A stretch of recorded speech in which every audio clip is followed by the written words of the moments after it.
Dan kita langsung saja membahas perkembangan perang antara Iran dan Amerika Serikat juga Israel ini bersama pengamat Timur Tengah Pizarro Ghazali Idrus. Selamat sore Pak Pizarro. Pak Pizarro, selamat sore. Selamat sore Mas Dev. Baik, terima kasih sudah bergabung bersama kami di Berita Satu Sore untuk hari ini. Kita melihat bahwa Trump mengatakan akan ada diskusi atau perundingan lagi dengan Iran. PBB pun ternyata juga menyatakan begitu. Seberapa besar kemungkinan dialog ini akan terjadi dan yang paling penting, kalaupun sampai terjadi begitu, seberapa besar peluang dialog kedua ini akan membawa kedamaian di kawasan Timur Tengah?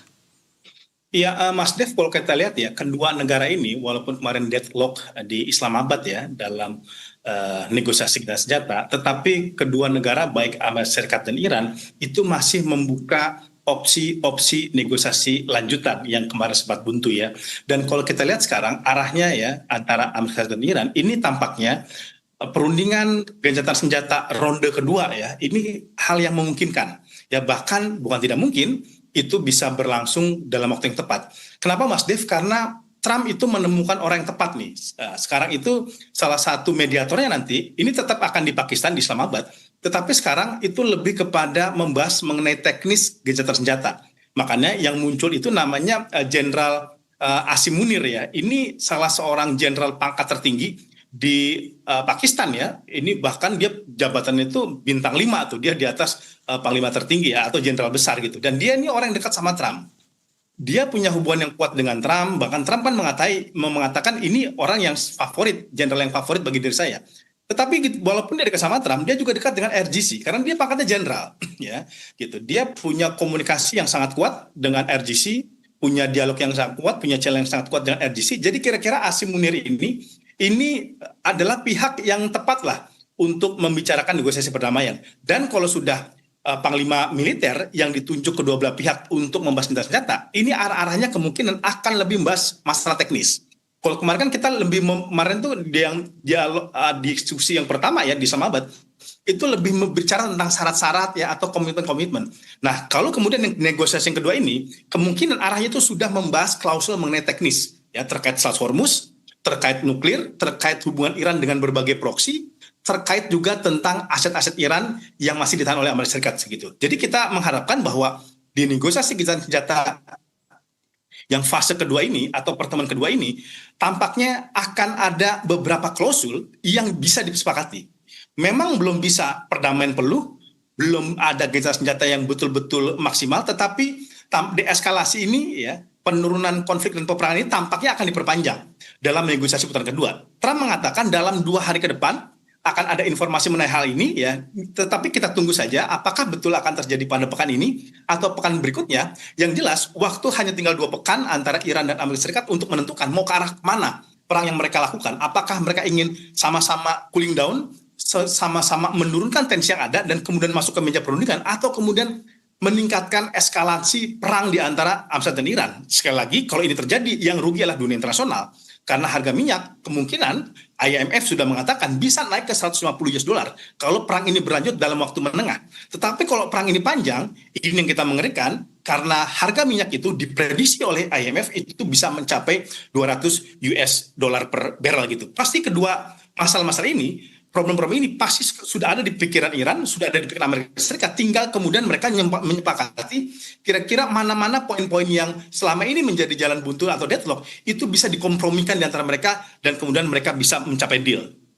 Oke, jadi Anda melihat kalau dari komposisi orang-orang yang akan terlibat dalam perundingan yang kedua ini akan lebih banyak membicarakan soal teknis daripada seperti yang pekan lalu. Nah, kalau pekan lalu itu kemudian tidak menemukan kata sepakat begitu, untuk yang kali ini apa yang kemungkinan akan menjadi penghalang dari kedua negara untuk bisa jadi ternyata ujungnya tidak sepakat lagi begitu?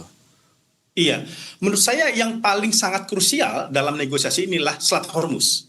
Ya, ini yang kemungkinan akan terjadi deadlock antara Amerika Serikat dan Iran. Apalagi Iran, Amerika Serikat, manuver terbaru itu justru masuk ke wilayah sekitar Selat Hormuz dan dia melakukan blokade tambahan. Sudahlah minyak itu diblokade di Selat Hormuz oleh Iran, kapal-kapal minyak yang keluar dari Hormuz itu nanti akan diblokade lagi oleh Amerika Serikat gitu. Ini tampaknya akan menjadi poin yang sangat krusial yang bukan tidak mungkin akan terjadi deadlock. Tetapi saya prediksi ini akan mencapai ada ya mungkin diskusi-diskusi yang mencoba mengarah kepada kesepakatan kedua belah pihak atau langkah kompromistis. Misalkan Mas Dev, saya memprediksi misalkan bahwa kemudian Selat Hormuz itu tetap nanti akan dikendalikan oleh Iran. Tetapi Iran kemudian ini mulai melepaskan tuntutan dia di mana setiap kapal itu boleh masuk ke Selat Hormuz dengan membayar 2 juta dolar, ini kemungkinan akan dihapuskan.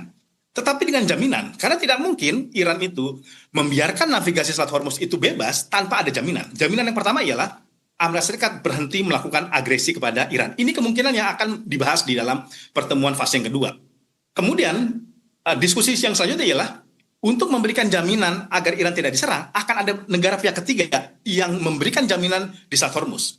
2 negara yang kemungkinan sangat potensial untuk melakukan ini, Pakistan dan Turki. Karena Pakistan sebagai mediator dalam negosiasi ini, dan Turki itu juga punya hubungan yang kuat dengan Amerika Serikat dan juga dengan Iran. Turki juga anggota NATO. Kemungkinan pasukan internasional Turki, navalnya itu ditempatkan di sekitar Selat Hormuz untuk memastikan bahwa Amerika Serikat tidak lagi melakukan serangan kepada wilayah Iran. Yang kedua, kemungkinan akan terjadi kesepakatan di antara mereka, baik boleh bisa deadlock, bisa sepakat, tetapi kira-kira ada titik kompromi jalan tengah, itu soal nuklir Iran. Kita ketahui Amerika Serikat sudah menyodorkan bahwa Iran harus membatasi pengayaan uranium sampai 20 tahun. Sedangkan mazhab Teheran, mazhabnya Iran mengatakan kami siap membatasi uranium tapi kami tidak mau sesuai tuntutan Amerika Serikat, kami hanya mau 5 tahun untuk membatasi pengayaan uranium. Nah, berarti udah ada angka nih Mas Dev.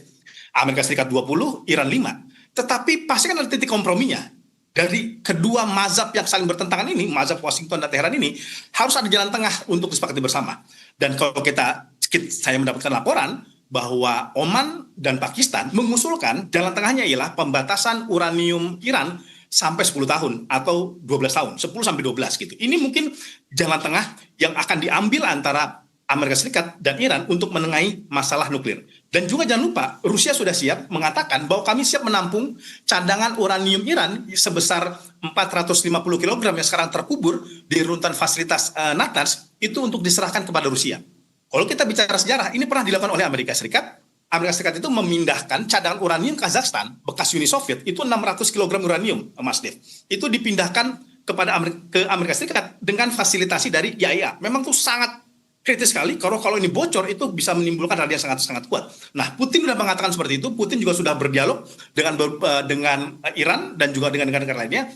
Kalau memang Rusia ditunjuk sebagai tempat untuk memindahkan uraniumnya Iran kepada Rusia, saya kira Iran itu tidak menolak. Karena Rusia itu ialah mitra strategis dan sekutunya Iran. Dan Rusia juga punya pengalaman, dia terlibat dalam negosiasi perundingan nuklir Amerika Serikat dan Iran soal nuklir pada tahun 2015. Jadi Iran itu punya presiden di mana dia sebagai mediator untuk menengahi masalah nuklir ini. Ya, tinggal kita lihat apakah kemudian teknisnya akan berjalan seperti itu atau kemudian akan menjadi deadlock. Tetapi kalau kita lihat sekarang tren nuansa kebatinan Donald Trump, nuansa kebatinan Iran, tampaknya ada titik kompromi yang sedang diperjuangkan oleh oleh mereka berdua ya, Amerika Serikat dan Iran, untuk mendapatkan win-win solution lah masalah nuklir ini. Begitu Mas Dev.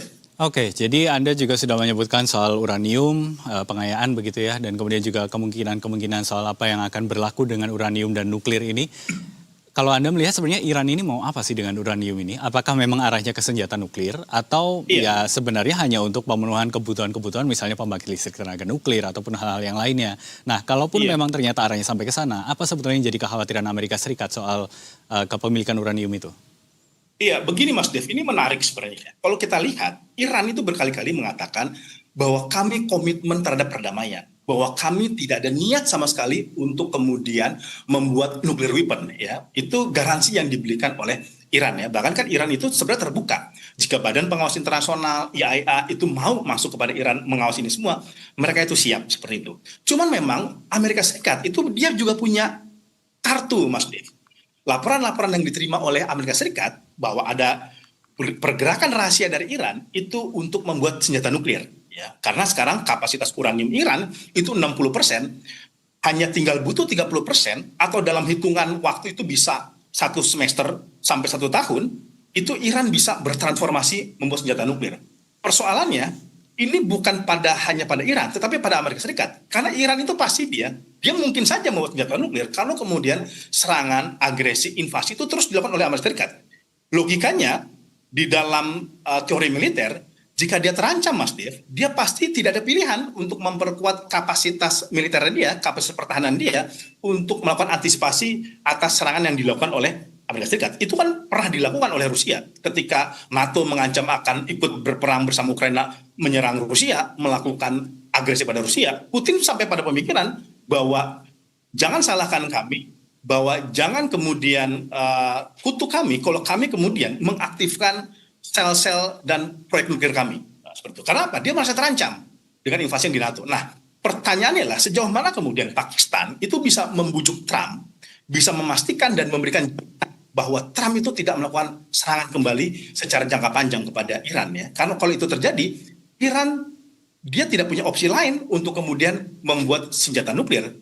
Ya, Iran tuh dia punya trauma dulu perang Iran-Irak ya, 8 tahun dia diserang oleh Irak atas bantuan Amerika Serikat dan Eropa. Yang itu kan kemudian karena perang Iran-Irak itu dia memperkuat kapasitas militer dia.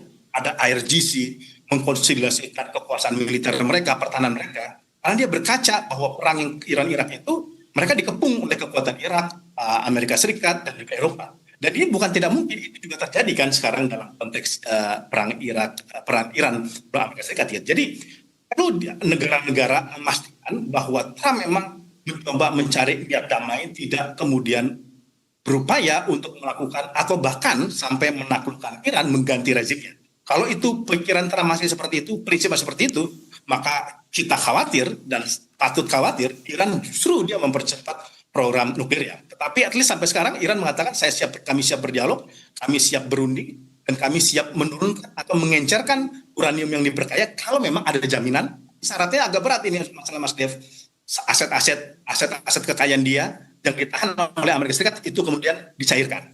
Kemudian sanksi kepada mereka, sanksi ekonomi kepada mereka itu juga dicabut. Dan kemudian Selat Hormuz tetap dalam kendali Iran. Nah, inilah kemudian pentingnya ada negosiasi, ruang kompromi, ruang titik temu, dan kita harapkan itu memang terjadi nanti di Islamabad.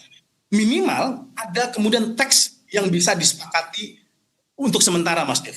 Ya, misalkan tadi ya soal pengayaan uranium, kemudian soal Selat Hormuz, ya, kemudian soal jaringan dia dengan proksi-proksi yang ada di Lebanon. Saya sih optimis akan ada kemajuan lebih sedikit ya ketimbang pertemuan kemarin. Karena memang kalau kemarin itu masih agak-agak kaku semua, Mas Dev. Bayangkan, 50 tahun mereka tidak pernah bertemu, tingkat tinggi, sampai wakil presiden turun, menteri luar negeri turun, kepala parlemen turun, belum pernah terjadi. Pasti mereka tuh masih sangat normatif, masih sangat dalam kapasitas maksimum demand ya. Tentu kalau pertemuan kedua itu biasanya lebih cair, mencoba mulai meraba dan kemudian merumuskan hal-hal teknis yang bisa disepakati. Oke. Tapi kalau kita melihatnya seperti ini Pak Pizarro, kalau ini apa yang saya pelajari begitu ya, bahwa yang dalam tanda kutip suka mengutak-atik soal Iran ini kan Trump, karena mulai dari 2018 itu, dan kemudian sampai ke sekarang. Nah, singkat saja Anda melihatnya, untuk ke depan ini akan seperti apa masa depannya Timur Tengah ini? Apakah masih akan ada banyak perang yang akan berlangsung, terutama sampai ke pemimpinan periodenya Trump sampai 2028 nanti? Saya rasa begitu. Ya, bahwa kemudian ada negosiasi gencatan senjata dengan Iran itu tidak menggeser fakta bahwa Trump itu ingin menguasai wilayah Timur Tengah. Karena kalau kata Trump mengatakan 2006 tahun damai, berarti kita harus menafsirkan terbalik, Mas Dev. Itu tahun perang. Dan jangan lupa, di belakang Trump itu ada Netanyahu, anak liar yang tidak bisa dikendalikan oleh Amerika Serikat. Bahkan Israel itu berupaya menyabotase senjata ini, bahkan walaupun ada gencatan senjata, bukan tidak mungkin Israel masih melakukan serangan kepada Iran. Ya. Kemudian yang jangan lupa yang kedua, Israel sekarang udah mulai mengincar Turki. Biasanya Israel itu negara yang butuh perang. Netanyahu tuh eksis kalau ada perang. Gaza kemudian gencatan senjata, sekarang kemudian bergeser kepada Iran. Iran tergencatan senjata, Israel sudah mengatakan target mereka berikutnya ialah Turki. Dan Menteri Luar Negeri Turki sudah mengatakan bahwa negara mereka diincar setelah perang Iran. Kalau ini terus berlangsung, Timur Tengah terus membara, pergeseran konflik bahkan akan lebih besar daripada wilayah kawasan, dan kita masih tentu menunggu secara panjang perdamaian itu betul-betul terwujud di Timur Tengah. Baik, kalau begitu kita akan lihat seperti apa perkembangannya ke depan, tapi mudah-mudahan situasinya benar-benar kondusif. Terima kasih pengamat Timur Tengah Pizarro Ghazali Idrus telah bergabung bersama kami di Berita Satu Sore. Selamat sore Pak Pizarro, selamat kembali beraktivitas. Sore Mas Dev, terima kasih Berita Satu.